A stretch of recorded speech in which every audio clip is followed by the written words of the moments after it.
안녕하세요.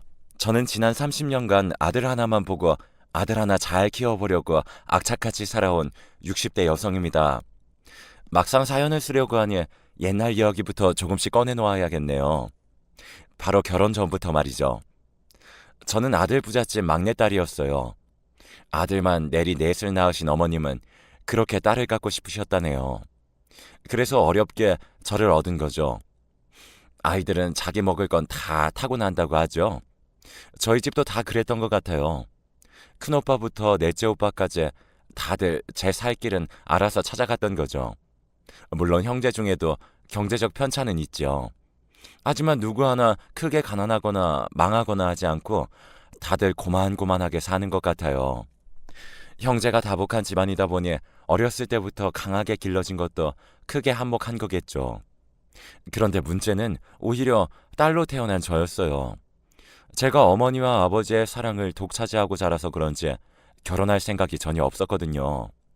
그리고 부모님께서도 20살 때까지만 해도 제가 알아서 결혼하겠거니 하셨던 것 같아요. 그래서 밤에 들어와도 그러려니 하고 참견도 안 하셨죠. 그런데 제가 30대가 가까워지자 부모님께서는 조급해지셨던 것 같습니다.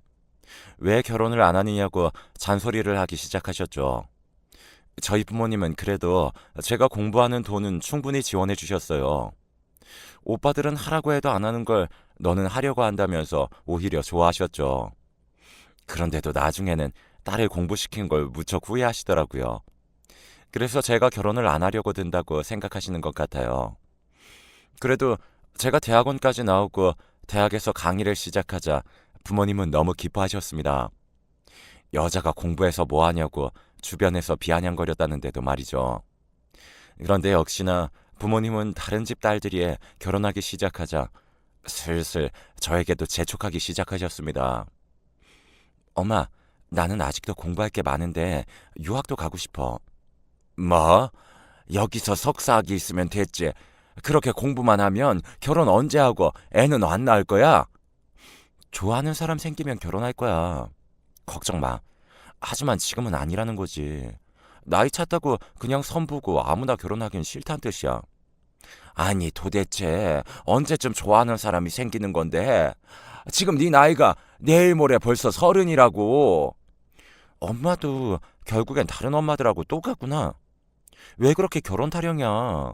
결혼하면 그동안 내가 했던 공부들은 다 물거품이 된단 말이야. 나 솔직히 결혼 아주 늦게 할 거야. 결혼하고 아이 낳고 하면 어떻게 공부하냐고.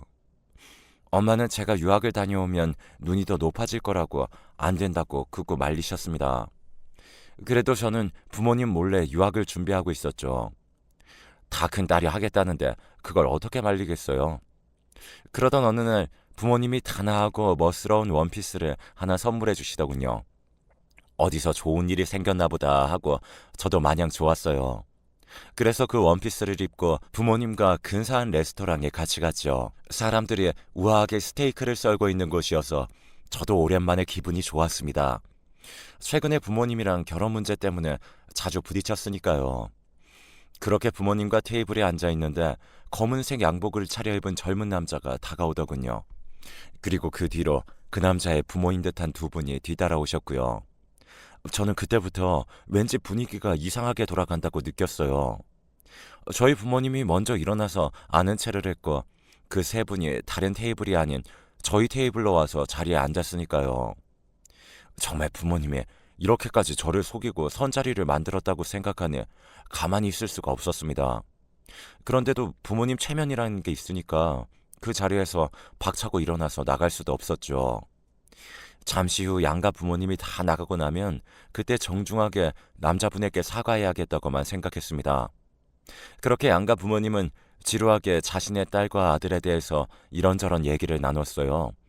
듣다 보니 그 집안은 사업을 하는 집안이었고 저처럼 많이 공부한 며느리를 얻고 싶어하는 눈치였어요. 시어머니도 시아버지도 그리고 제 앞에 앉아있는 남자도 계속 돈 얘기밖에 안 했어요. 초등학교 선생님이셨던 아버지의 표정도 슬슬 나빠지는 것 같았고요. 그래도 사업은 엄청 잘 되는 것 같더군요. 그렇게 시간이 지나고 양가 부모님은 자리를 피해 주셨습니다. 그러자 저는 그제야 살 것 같더군요. 물을 벌컥벌컥 마시고는 크게 숨을 몰아쉬었습니다. 그 남자와 살면 숨이 막힐지도 모르겠다는 생각이 들어서 그 자리에 앉아 있을 수가 없었으니까요. 죄송하지만 저는 결혼할 마음이 없어요. 먼저 자리에서 일어나겠습니다. 저는 남자에게 미안하다고 사과하면서 의자에서 일어섰습니다. 그런데 그 남자가 제 손목을 붙잡더군요. 저도 마찬가지입니다. 그런데 저희가 바로 여기서 일어나 버리면 부모님들이 속상해 하실 테니 그래도 식사나 하고 집에 들어가시죠. 그러고 보니 남자도 아까까지도 지루했던 표정이었던 것 같았어요. 저처럼 억지로 참고 있었던 거예요. 그리고 생각해보면 그의 말도 틀린 말이 아니었죠. 그냥 식사나 하고 가면 되는데 말이죠. 그렇게 둘이서 식사를 하게 됐죠. 그 사람도 저와 비슷한 처지였다고 생각하니 갑자기 동지애가 생기더군요. 결혼할 생각이 없는데 억지로 나온 것 같아서 괜히 안쓰럽기도 했고요. 그는 아버지의 사업을 물려받아서 꽤나 높은 자리에 있었어요. 늘 피곤해서 집에 가서는 골아 떨어진다고 하더군요.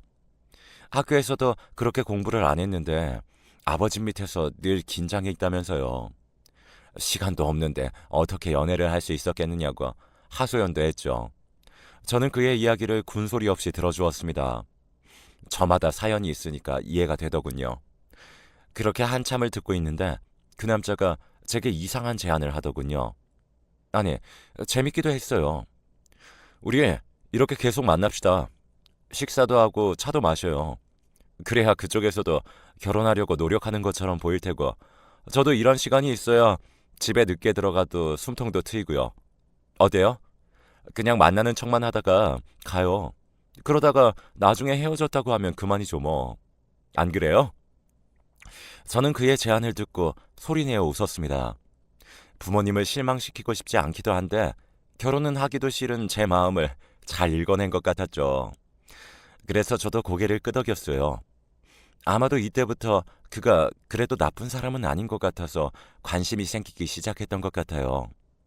그리고 역시나 그의 의도는 적중했어요. 양가 부모님들은 저희가 만나면 만날수록 좋아하셨고 결혼 스트레스에서 벗어날 수 있었으니까요. 정작 문제는 저희 둘에게서 나타났던 것 같아요. 사귀는 것도 아닌데 점점 둘 사이가 가까워지고 있었으니까요. 자주 만나야 하니까 자주 연락을 하게 됐고 그 과정에서 알게 모르게 감정이 싹트기 시작했던 것 같아요. 다행히 좋은 쪽이었죠. 그렇게 저희는 자연스럽게 결혼을 하긴 했어요. 양가 부모님도 만족스럽고 저희도 만족스러운 그런 결혼을 말이죠. 그런데 결혼한 지 2년이 다 되어가도 아이가 생기지 않자 점점 둘 사이는 멀어지기 시작했어요.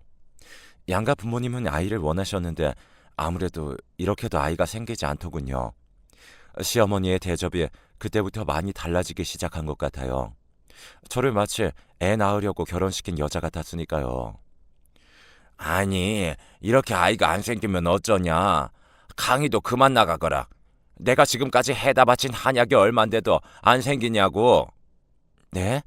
어머님, 강의를 그만두라뇨. 그건 안 돼요. 아니, 왜? 그래야 아이도 들어선다니까. 지금도 늦은 나이인데. 근데 말이다. 혹시 몸에 문제가 있는데 우리 아들하고 결혼한 건 아니지? 어머니, 저희도 노력하고 있어요. 이렇게 재촉한다고 해서 해결되는 게 아니잖아요. 아니, 너는 시어머님 말에 왜 이렇게 꼬박꼬박 말대답이야? 어? 그래, 너 많이 배우고 잘나다 그거야? 시어머니를 지금 가르치려고 드는 거야? 시간 강사 주제에 교수님 해주니까 우리 머리 꼭대기에서 놀려고 하다니. 저는 그날 시어머니와 처음으로 말다툼을 크게 하고 말았습니다. 정말 너무한다고 생각했어요. 결혼 때문에 유학도 포기했는데 학교 강의 나가는 것도 그만하라니 말이죠. 처음에는 교수 며느리 뒀다고 그렇게 좋아하셨으면서요. 그날 저는 시어머니가 너무하신 것 같다고 남편과 얘기를 했어요. 강의는 그만둘 수 없으니 중간에서 시어머니한테 말을 잘 해달라고 말했죠. 그렇게 남편도 2년의 기다림에 지쳤는지 한숨을 푹푹 쉬면서 말하더군요.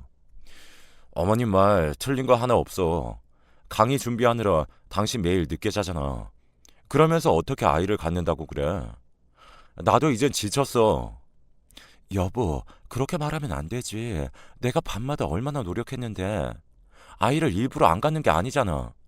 됐어. 당신은 당신만 생각하잖아. 이기적이야. 공부만 하면서 무슨 우리 미래나 아이에 대해서 그렇게 진지하게 생각하지 않잖아. 남편은 큰 소리를 치면서 밖으로 나가버리더군요. 정말 기가 막혔습니다. 그렇게 그날 밤 혼자 집을 지키고 있는데 정말 눈물이 나더군요. 아이 못 낳는다고 집에서 쫓겨났다는 얘기들이 아주 먼 옛날 얘기라고 생각했는데 아니었어요. 그래서 정말 아이 때문에 이혼할 수도 있겠다는 생각이 들더군요. 그날 새벽에 남편은 술이 취해서 들어왔습니다. 시어머니 성화에 남편도 힘들었겠다 싶었어요. 그런데 이상한 향수 냄새가 났죠. 그게 사실은 매일 났던 비슷한 냄새였던 것 같아요. 솔직히 요즘 남편은 밤늦게 들어오는 날이 늘어나고 있었어요. 저는 서재에서 공부하다가 잠드는 편이었는데 남편이 안방에 없던 적도 있었죠. 그래도 저는 아무 소리 안 했어요. 시간 강사 되는 것도 어려웠지만 전임 교수가 되려면 더 많은 논문을 써야 하고 더 많은 연구를 해야 했으니까요. 그래서 남편이 조금씩 엇나가고 있다는 느낌을 받으면서도 그대로 둔 것 같아요. 잠깐 다른 여자 만나도 결국에는 다시 제자리로 돌아올 거라고 생각했으니까요. 그런데 점점 남편은 노골적으로 다른 여자가 있다는 걸 표현하기 시작한 것 같아요. 잠결에 남편은 다른 여자 이름을 말했고 그래서 더 이상은 참을 수가 없었죠. 당신 대체 어떤 여자를 만나고 다니는 거야? 내가 뭐 당신이 요즘 밤마다 서재에 틀어박혀서 사니까 술이나 마시고 있는 거지. 내가 무슨 여자가 있다고 그래? 아니야. 이거 분명 여자 향수야. 아니라고. 제발. 이젠 하다하다 의심병까지 들었어? 정말 질린다 질려. 남편은 의심병이 들었냐고 하면서 제 어깨를 툭 치더군요. 그 순간 정말 이렇게 살아야 하나 싶더군요. 남편이 중간에서 제 편을 들어주면 좋으련만 남편은 바람까지 났으니 그래서 저는 이참에 그냥 이혼하자고 남편에게 통보를 했습니다. 그리고 집 밖으로 나가버렸죠. 그렇게 택시를 타고 친정으로 들어갔어요. 엄마가 저를 보더니 그 가방은 뭐냐면서 놀라시더군요. 저는 아무 말 없이 예전에 제 방으로 들어가서 침대에 누웠습니다. 차마 엄마한테는 남편이 바람이 난 것 같다고 말을 못하겠더라고요. 너무 화가 나고 서럽고 어떻게 해야 할지 마치 바보가 된 것 같았어요. 하염없이 눈물만 나죠. 그렇게 저녁쯤 되었을 때 엄마가 밥이라도 같이 먹자고 저를 부르더군요. 밥 먹을 기분은 아니었지만 그래도 부모님이 걱정하실 것 같아서 식탁에 앉았습니다. 제가 좋아하는 생선에 고기를 잔뜩 차려 놓았더군요. 그러면서 제게 아무것도 묻지도 않고 밥을 드셨습니다. 이거 먹고 기분 풀고 얼른 들어가라. 엄마는 제가 아무 소리 안 해도 왠지 다 알고 있는 것만 같았어요. 그래서 부모는 대단한 거구나 싶었죠. 그러나 엄마한테 걱정 끼친 것 같아서 너무 죄송스러웠습니다. 그렇게 앉아서 밥을 뜨렸는데 그 순간 욱하고 구역질이 올라왔어요. 엄마는 얼굴이 많이 안 좋아 보인다면서 이마를 짚어보시더니 열이 많이 나고 있다고 하더군요. 저는 어쩔 수 없이 엄마의 손에 이끌려 가까운 병원으로 향하게 되었습니다. 그리고 저는 거기서 그토록 원하던 임신 소식을 듣게 되었습니다. 그리고 저는 너무 기뻐서 그 소식을 전해주려고 집으로 들어갔습니다. 남편이 알면 얼마나 좋아할지 생각하면서 말이죠. 이제는 시어머니의 잔소리에서도 해방이 될 것 같아서 기뻤습니다. 그런데 저는 집 안으로 들어가자마자 식탁에 놓여있는 서류를 보고 다리에 힘이 풀려버렸습니다. 여보, 이게 다 뭐야? 뭐긴, 당신이 말했잖아. 이혼하자고. 뭐? 여보, 그건 홧김에 한 말이지. 나 지금 어디 다녀온 줄 알아? 산부인과 다녀왔어. 4주 됐대. 드디어 우리에게도 아이가 찾아온 거야. 저는 남편에게 임신 소식을 전해주었습니다. 그 말을 하는데 눈물이 또르르 흘러내리더군요. 이제는 우리 싸우지 말고 잘 지내자고, 앞으로 가정에 충실하자고 그런 말들을 하면서 다시 미래 계획을 짜고 싶었습니다. 그런데 남편이 제 말에 콧방귀를 뀌더군요. 이제 와서 임신했다고 하면 누가 반길 줄 알아? 아니, 왜? 우리 결혼한 지 2년밖에 안 됐어. 됐어. 이미 늦었어. 당신이 우리 집 무시하고 어머니한테 막대한 건, 나한테 이혼하자고 말한 건 아이 생기면 다 용서되는 거야? 저는 남편의 반응에 정말 이해가 안 됐습니다. 내가 사과할게. 정말 미안해. 그 말은 홧김에 나도 모르게 한 말이야. 아니, 당신 지금까지 알게 모르게 나 무시했잖아. 내 말 틀려? 저는 남편의 말에 말문이 막히더군요. 그러더니 남편은 더 이상 저와 얘기를 하지 않고 밖으로 나가버렸습니다. 저는 남편이 나간 현관문을 보면서 한참을 가만히 멍하니 서 있었습니다. 좋아할 줄 알았는데 이게 다 무슨 상황인가 싶어서 순간적으로 머리가 하얗게 되더군요. 뭐지? 순간 남편에게 정말 여자가 있다는 불길한 느낌이 들었습니다. 그리고 그 예측은 다 맞는 것 같았습니다. 며칠 뒤 시어머니가 찾아와서 마치 기다렸다는 듯이 제게 이혼을 요구했으니까요. 그토록 아이를 원했던 건 다 거짓말이었는지 하루아침에 이렇게 달라질 수 있는 건가 싶어서 기가 막혔습니다. 그러면서도 위자료는 충분히 주겠다는 묘한 얘기까지 하더군요. 섭섭지 않게 보상해주마. 헤어져라. 네? 저 아이를 가졌다니까요? 어머님 손자요. 아니, 이제 이미 늦었어. 우리 아들은 이미 아들이 하나 있다고. 네? 그게 다 무슨 말씀이세요? 아니, 같이 살면서 그렇게 전혀 몰랐어? 공부만 잘했지 완전 헛똑똑이구나. 그러니 헤어지거라. 그럼 저희 아이는 어떻게 하고요? 안 돼요. 저는 그렇게 시어머니의 말도 안 되는 얘기를 들으면서 무릎 꿇고 애원했어요. 그 순간에는 공부를 많이 한 여자가 아니라 아이를 임신하고 아이를 위해서 무엇이라도 해야 하는 엄마가 되어 있었던 것이죠. 그런데도 시어머니는 고개를 저으시더군요. 이후 저는 혼자서 아이를 낳아야 했습니다. 남편은 보란듯이 집에 들어오지 않았고 시어머니는 올 때마다 위자료를 가져와서는 이혼을 하라고 요구했고요. 미칠 것 같았지만 강의까지 그만두고 출산 준비에만 전념했습니다. 자기 아이를 보면 남편도 마음이 바뀔 거라고 굳게 믿고 있었으니까요. 피줄이라는 게 그런 거니까요. 그렇게 혼자서 그 집에서 버티면서 아이를 키웠습니다.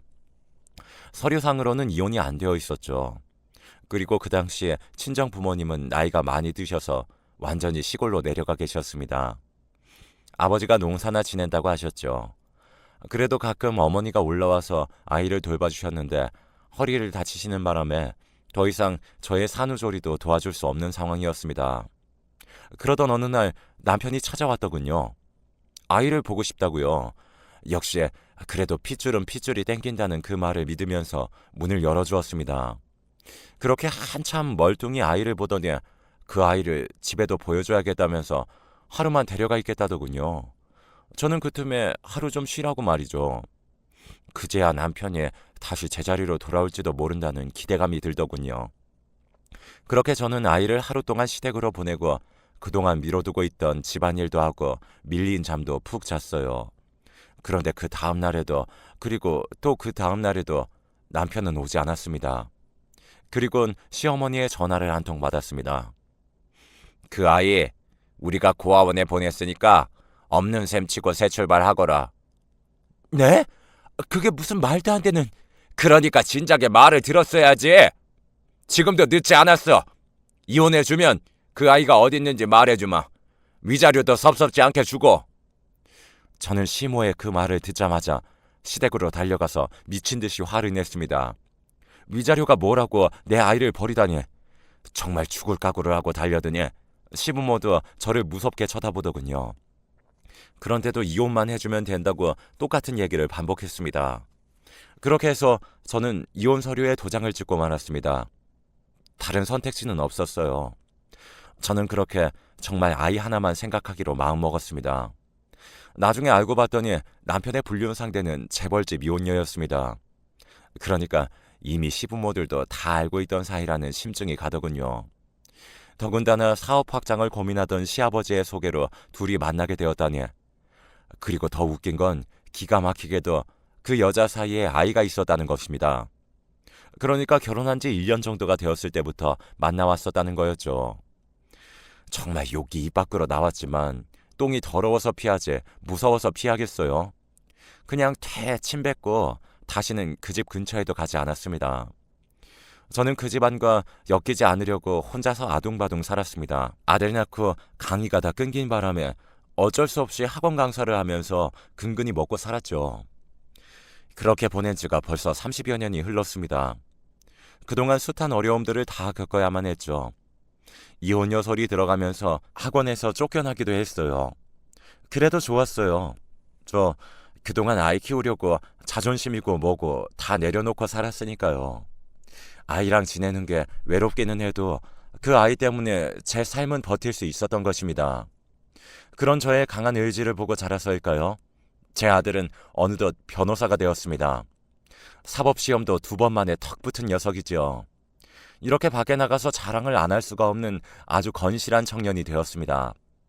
그런데 어느 날인가 아들 녀석이 집에 들어와서는 무거운 얼굴로 저를 식탁에 앉아보라고 하더군요. 아들, 무슨 일이야? 아니 글쎄, 사무실에 아버지가 찾아왔어. 울면서. 뭐?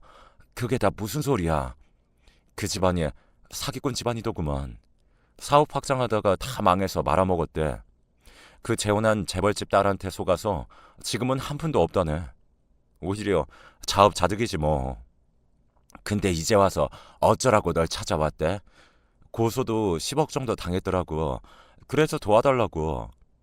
이런 미친. 너 절대 도와주지 마. 알았지? 당연하지. 우릴 뭘로 보고 찾아왔는지 내가 제대로 뒤통수 날려줄 테니까 걱정하지 마. 그러나 아들은 뒤통수를 날려주겠다고 하면서도 이상하게 전 남편의 사건을 변호하는 듯한 느낌을 받았습니다. 그게 너무 걱정스러웠어요. 아들이 혹시 아버지의 정이 그리웠던 건 아닐까 싶은 느낌도 들었고요. 그래서 너무 불안했어요. 그런 집하고 엮이면 안 되는데 말이죠. 그러다 어느 날 아들 녀석이 넥타이를 풀면서 피곤한 기색으로 식탁에 앉는 거예요. 아침에 나갈 때 오늘 아버지 재판이 있다고 했었거든요. 그래서 저는 아들 눈치를 살피면서 그 옆에 앉았죠. 어떻게 된 거야? 그래도 핏줄이라고 아버지 도와준 거야? 저는 괜히 화가 났어요. 내가 그 전 남편하고 시모한테 당한 것만 생각하면 지금도 자다가도 벌떡벌떡 화가 나는데 말이죠.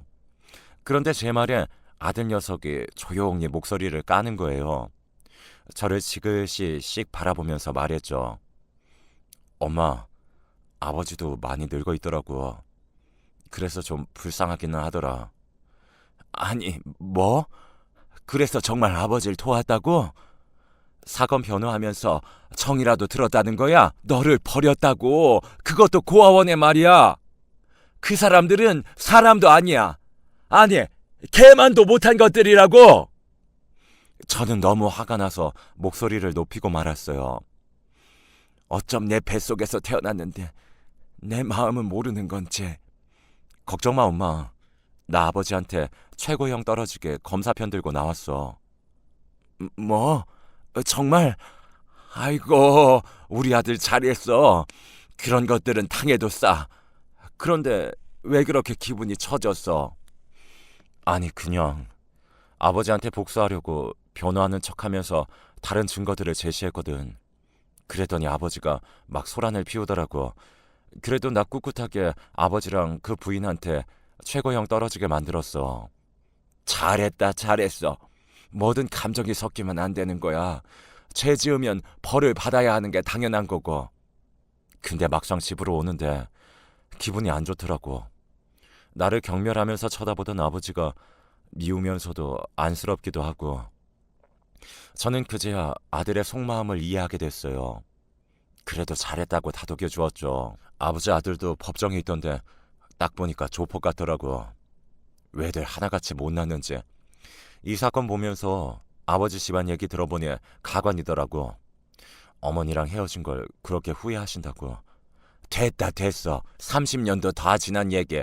해서 뭐해. 오늘 너무 고생 많았어. 다음에도 이렇게 아는 사람과 엮일 수 있는 사건들이 있을 텐데 그때마다 오늘을 다시 떠올리면서 마음을 다잡고 임해야 해. 안 그럼 그런 놈들한테 당하고 살게 될 테니까. 저는 그렇게 아들의 마음이 좀 더 단단해지길 바라는 마음으로 조언을 해주었답니다. 아들이 그렇게 성장해 나가는 것 같아서 한편으로는 뿌듯했죠. 하지만 마음 한켠에 비어 있었을 아버지에 대한 감정은 아직 풀어내지 못한 것 같아서 미안하기도 했습니다. 이렇게 제 얘기는 끝이 났습니다. 사연을 쓰다 보니 여러 가지 감정들이 오락가락했습니다. 그래도 그 중에서도 제일 많이 들었던 건 통쾌함이었어요. 아마 그 남자랑 계속 살았으면 우리 아들을 이렇게 번듯하게 키워내지 못했을 거라는 생각이 들면서 30년 동안 고생했던 것도 싹 날아가 버렸죠. 그래서 기분 좋게 지내고 있답니다.